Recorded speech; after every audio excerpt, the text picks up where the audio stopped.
What if the strongest part of you is the one you're always trying to fix, heal, or improve? You think your anxiety is a personality trait, that your guilt comes from being a good person, that your exhaustion is normal, that being needed is the same as being loved. But what if the real crisis isn't that you've lost touch with who you are, but that you were never allowed to become in the first place?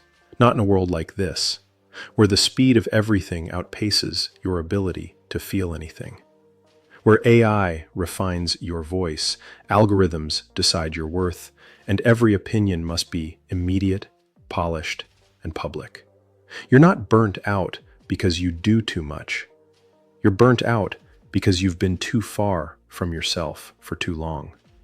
And there's a part of you, ancient, stubborn, human, still screaming for air beneath the digital persona you perform as life.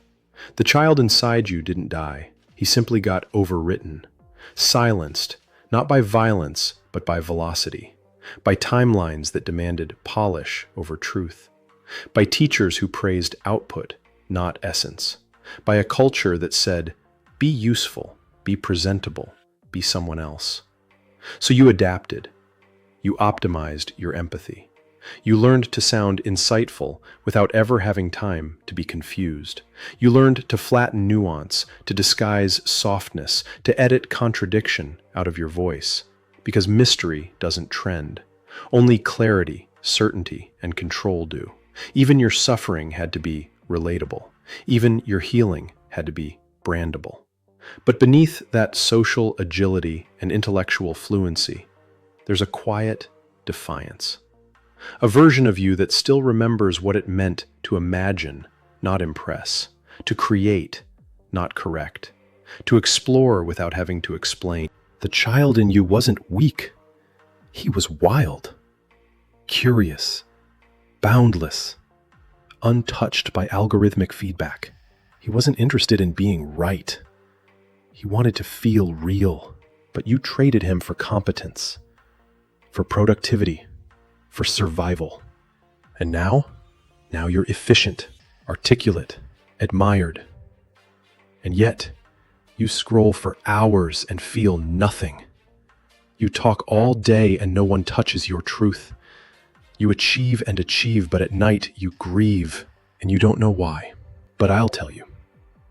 Because the world applauded your performance, and you mistook it for being seen. So here's the question. What if the most dangerous thing you've ever done was forget the part of you that never needed to be impressive, to be sacred? Because once you meet that one, the one beneath the upgrades, beyond the persona, no one can ever use your wounds against you again. And maybe, just maybe, your rebirth begins where your performance ends. You think you're in control, but really, the tragedy isn't that you're broken. It's that you've become so functional in your brokenness, you don't even question it anymore. You wake up tired and call it discipline. You override every signal from your body and name it maturity. You call your suppression emotional intelligence, because you've mastered the art of smiling with a clenched soul. But here's what no one tells you. Being emotionally numb isn't peace. It's adaptation. It's your nervous system going offline, because the full version of you was never allowed to exist. The deeper lie? You think you chose this. You think your patterns are personality. You think your hyper-independence is strength. You think your perfectionism is principle. But those aren't choices. They're reflexes. Installed during the years you were too small to protect yourself, but smart enough to notice the rules. Don't be too loud. Don't ask for much. Don't fall apart. They love you more when you're easy to handle. So you became easy. And now you're exhausted. Let me ask you something brutal. What if your entire sense of being a good person is built on the fear of being left? What if your kindness is a survival strategy? What if your politeness is how you avoid punishment? What if your empathy is just hypervigilance with a better PR team? These aren't personality traits. They're defense mechanisms. with lipstick. And every time someone praises you for being so composed, a small voice inside wants to scream, but I'm not okay. I'm just really, really good at pretending. Carl Jung called this the persona, the mask we wear to be accepted. But when you live inside the mask too long, it stops being a disguise. It becomes your cage. And you decorate that cage with goals, affirmations, and spiritual language until you can't tell the difference between personal growth and psychological gentrification. You call your anxiety overthinking, but really, it's grief. Grief for all the selves you had to kill just to be safe. Grief for all the instincts you silenced because they didn't fit the aesthetic of who you were supposed to be. And now, the child inside you isn't crying because he's weak. He's crying because he's awake. Because he remembers what you forgot. That being good should never have required becoming invisible. You think you're in control, but look closer. Who do you become in a room full of judgment? Who do you become when love feels conditional? Who do you become the moment someone says, "You've changed"? That's not you making a choice. That's you reverting to a code written before you had a name for suffering.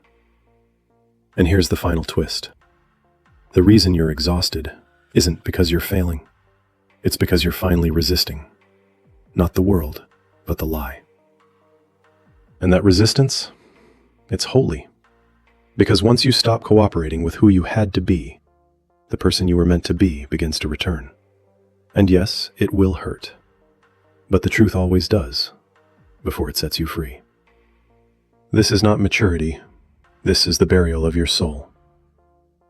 The child in you doesn't crave attention. She craves aliveness. She wants to sing without reason, rest without guilt, play without purpose, celebrate without needing to earn it. But you, the adult version, have trained yourself to override all of that. You keep moving, you keep producing. You achieve, adapt, improve, and when you reach a goal, you don't celebrate. You just move the finish line. You think it's discipline, you think it's drive, but it's not. It's abandonment. Because the part of you that brings color, joy, creativity, and sensuality has been deemed inconvenient, too emotional, too chaotic, too much. So you buried her. You stopped listening to her the moment the world taught you that rest is laziness, joy is indulgence, and pride is arrogance. They told you, don't get ahead of yourself. Work hard first, then maybe reward. Be responsible, be serious, be careful. And so you became reasonable, predictable, productive, but not alive. Here's the tragedy. The child in you is the source of your imagination. And she's also the one who feels most unsafe around the people you love. Why? Because love, for her, was never safe. It was conditional. She learned, if I laugh too loud, they'll leave. If I rest too long, they'll call me lazy. If I show my truth, they'll shut me down. And so even now, in your deepest relationships, you perform.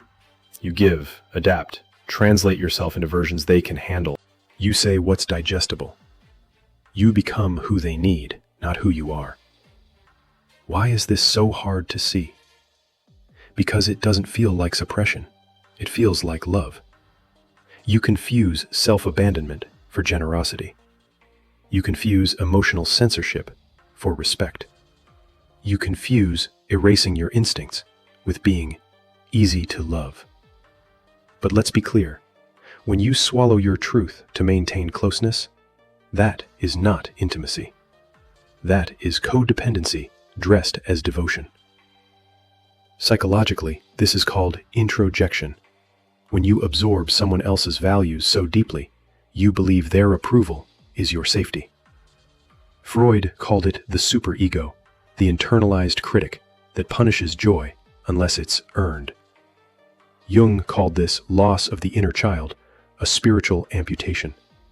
He believed true wholeness comes not from growing up, but from growing into the parts of yourself you were forced to leave behind. So now, when the child in you wants to dance, you check the time. When she wants to pause, you reach for your to-do list. When she wants to rest in love without doing anything to deserve it, you feel shame. And that shame, it's the scar of a life lived under someone else's expectations. So I ask you, what if rest isn't laziness, but a reunion? What if joy isn't optional, but essential? What if the part of you you keep silencing is the only one who knows how to live? Because maybe your exhaustion is not a sign that you're broken, but a signal that your inner child is still alive, just waiting for permission to meet with you. It doesn't happen in a scream. It never does. There's no grand declaration, no dramatic rupture, just a subtle malfunction in the machinery you've kept running for years. A pause, a pullback, a sentence left unsaid, not because you forgot, but because it suddenly felt dishonest to perform. You find yourself staring out the window longer than usual, not distracted, but disoriented, because the script you've been reciting begins to feel foreign. You answer messages with delays. You cancel plans not because you're overwhelmed, but because you're no longer willing to override your own exhaustion for someone else's ease. You say, "I'm not sure," and mean it. And in a world that rewarded you for certainty, for polish, for clarity, that alone is a small revolution. It's the moment you reread an old conversation and realize how much you edited yourself, how many feelings you muted before they ever had a chance to live. And instead of shame, you feel something stranger, grief, then relief. It's the moment you finally stop defending the version of yourself that others admired and begin mourning the version you silenced to be admired. The turning point is quiet. So quiet, you almost miss it. It's not the moment you say no, it's the moment you want to. It's when your body tenses as you hear your name spoken like a command. When your hands freeze above the keyboard because the task isn't hard, just hollow. When your smile forms faster than your truth can speak and something inside you winces. Not in anger, in recognition, because this used to work. Smoothing things over, being available, being needed. It used to feel like love. But now it just feels like self-erasure in slow motion. The rupture doesn't scream. It just stops echoing. You feel it most around the people you love, the ones who always meant well, the ones who needed you to be strong or sweet or silent, the ones who said you were always the calm one, the smart one, the good one. So you became it, without knowing you were giving something up. But now, when they praise your composure, it stings. Now, when you give them what they expect, something in you withdraws.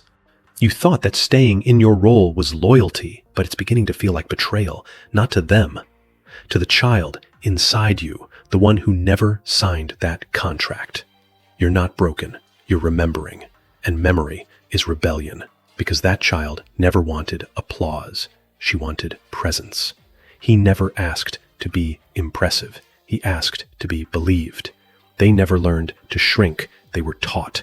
And now, as your body starts to resist the act, as your silence feels heavier than truth, as your smile breaks before your will does, you begin to feel the script burn. You're still mid-scene, but something in you has already left the stage. And in that quiet rupture, the question appears, what if I didn't betray them when I said no? What if the real betrayal was abandoning the part of me they were never meant to control? What if I don't owe them the version of me I created to survive them? Not a solution, not a decision, just a pause. The first one that wasn't designed to make someone else comfortable. At first, it feels indulgent to stop mid-scroll and stretch your arms towards the sun like a child reaching for magic. To cancel a meeting not because you're overwhelmed, but because the thought of showing up feels like swallowing glass. To dance barefoot to a song only your chest remembers, even if you look ridiculous. You're not rebelling, you're returning. This is what it means to listen. Not to a schedule, not to a goal, not even to what's best, but to the one inside you who never asked for greatness, only aliveness. You wake up and the voice is quiet. Not your inner critic, but your inner child. She doesn't yell, she tugs. He doesn't argue. He pulls at your sleeve. And sometimes what they say is maddeningly simple. I don't want to go there. I'm tired of pretending I care. I miss the version of us that got excited for no reason. You've been ignoring that voice for years. You called it laziness. You called it resistance. You called it fear. But what if that refusal was wisdom? What if the no wasn't sabotage, but protection? You thought healing meant overriding it, forcing discipline, cultivating grit, but maybe healing means this. You walk instead of run. You draw instead of scroll. You leave your phone inside and go outside with no route, no playlist, no step count. You speak the truth, even if your voice shakes. You say, I don't know, without apology. You rest, not to recover, but to honor the rhythm of something wild inside. You stop asking, what should I be doing? And you start asking, what do I feel like doing if no one was watching? Because that's where your joy has been hiding. In the pause before productivity, in the breath before obedience, in the quiet knowing, I don't need to earn this moment. You draw ugly drawings. You sing badly. You sit in the grass and stare at clouds like it's your job. And something unexpected happens. You start working better, loving deeper, speaking clearer. Not because you tried harder, but because the part of you that fuels your fire finally stopped being ignored. This is not about becoming selfish. It's about becoming real. If you feel a connection, hit subscribe and keep exploring with Senthora. Grateful for your support. It goes deeper than you think. And the first thing your real self says isn't a goal, a quote, or a plan. It's a whisper. Thank you for hearing me. So now, something rare begins. Not a new routine, not a list of better habits, but a shift in gravity. You no longer orbit expectation. You begin to revolve around presence. You're not escaping your life. You're entering it differently. A walk becomes a conversation, not with your thoughts, but with what's beneath them. A hesitation becomes an oracle. The child is tugging at your sleeve again. Not loudly, not demanding, just pausing where you always pushed. Just frowning at what you used to call discipline. You open your laptop and close it again, not out of laziness, out of refusal to abandon yourself on command. You walk without a podcast, eat without a plan, cry without translation. You stop inserting yourself into conversations that don't deserve your softness. You stop performing clarity when all you hold is chaos. You stop calling urgency importance. And most disobedient of all, you let joy be the reason. You paint a line just because your hands want blue. You leave a message unsent because something in your chest tightens when you rehearse. You cancel the dinner not because of fatigue, but because your spirit doesn't rise at the thought. This is not apathy. This is precision. You are learning to detect the difference between resistance and truth. Sometimes they look the same on the surface, but the child knows. They always knew. They didn't come here to impress the room. They came to stay alive in it. So now you listen to the tremble that says not this, to the exhale that says maybe here, to the goosebumps, the gut pulls, the strange and subtle yeses that no system taught you to trust. You start following energy, not obligation, not because it's easier, but because it's real. You work when your body is rooted, not reactive. You love in the language of slowness. You rest, not to recover, but to remember. And the world doesn't always like it. But you don't flinch anymore. Not because you've built a wall, but because you've built a bond. Between now and what was forgotten, between this version of you and the child who never asked to be anything more, only heard. No one can threaten what you've stopped outsourcing. No one can withhold what you no longer beg for. You used to break from absence. Now you draw power from it. Because once you meet the child, not as a metaphor, not as a memory, but as a living presence inside you, everything changes. Not on the outside, on the axis. The world still rushes, still demands, still edits you, but your center is no longer negotiable. Because you found the one who watched it all unfold. The shame, the masks, the applause you mistook for love. And they never flinched. They never stopped knowing who you are beneath the upgrades. And now that you've seen them, you can't go back. You can't pretend your joy doesn't matter. You can't punish your tenderness just to look competent. You can't obey voices that never learned to speak gently. You are no longer held together by performance. You're held together by presence. And this is why no one can break you anymore. Because you no longer abandon yourself to be chosen. You no longer interpret rejection as a verdict. You no longer fear silence. Because that's where your child speaks. And that child has teeth. Not to hurt, but to protect. That child doesn't flinch when people leave. They reach for your hand. They don't crumble under critique. They dance anyway. They don't fight to be seen. They shine for themselves. You don't need to be unshakable to be unbreakable. You just need to stop handing your worth to those who can't hold it. You just need to stay with the one who never asked you to earn rest, joy, or love. And that one, the child, is no longer waiting in the dark.